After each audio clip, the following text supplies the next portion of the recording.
پھر 2022 کی بات ہے کہ میں کسی ایونٹ پہ گئی ہوئی تھی. اچھا. تو یہ وہاں موجود تھے اور ان کو پتا تھا کہ میں نے وہاں آنا ہے. تو اب جنہوں نے ہمیں ملوایا اللہ ان کا بھلا کرے, ان کے لیے بہت ساری دعائیں.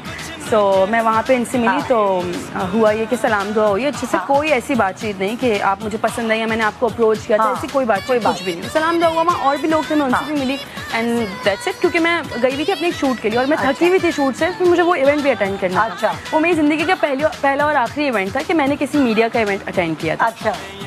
تو اس کے بعد اگلے دن مجھے اسی نمبر سے میسج آیا. تو میں نے میسج, اور اس پہ نا کیونکہ واٹس ایپ پہ جب ان نون نمبر آتا ہے تو نام بھی لکھا ہوا آتا ہے, اس پہ جواد لکھا ہوا آیا. تو میں نے وہ میسج کھولا اینڈ انہوں نے لکھا ہوا تھا کہ it was really nice meeting you and this and that. تو میں نے کھولا, میں نے کہا اچھا جواد ہیں جن سے میں رات میں ملی تھی نا کل ایونٹ میں. تو میں نے دیکھا کہ ہیپی برتھ ڈے کے میسیجز آئے ہوئے ہیں, وہ پرانے میسیجز جب میں نے ان کو تھوڑا سا باتیں سنائی.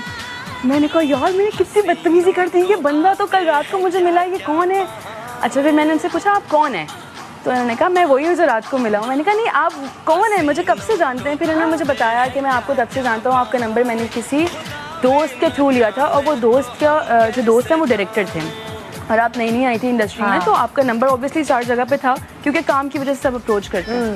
تو بس پھر وہاں سے تھوڑی بات چیت شروع ہوئی اینڈ پھر اس کے بعد ایک بریک آ گیا, لائک 2-3 مہینے ہم نے بات چیت کی. اینڈ کچھ ایسا نہیں تھا کہ جس میں انہوں نے مجھے کوئی پرپوز کر دیا ہو یا انہوں نے کہا ہو کہ کوئی ریلیشن شپ یا گرل فرینڈ بوائے فرینڈ, ایسا کچھ بھی نہیں تھا. بس اچھی والی جو ہوتی ہے, ہاں سلام بہت لمیٹڈ, ایسا بھی نہیں کہ 24/7 ہم میسیجز پہ یا کالس پہ لگے, ایسا کچھ نہیں. کیونکہ ان دنوں میں اپنے کام کو لے کے اتنا فوکس تھی, میرے کوئی فرینڈز نہیں تھے, میرا کہیں آؤٹنگ نہیں تھی, کچھ بھی نہیں تھا. تو آئی واز ویری فوکسڈ کہ مجھے کام کرنا ہے. مطلب ان دنوں سب ختم ہو چکا ہوا تھا دوستیاں وغیرہ, تو میں بہت فوکس تھی کام کو لے کے. میں نے کہا تھا اب میں نے ہیروئن بننا ہے, بہت بہنیں بن گئی, بہت نندے ہو گئی, تو اب ہیروئن بننا ہے. تو پھر اس کے بعد کہاں تک بتایا تھا میں نے, ہاں 2-3 مہینے گزر گئے بات چیت.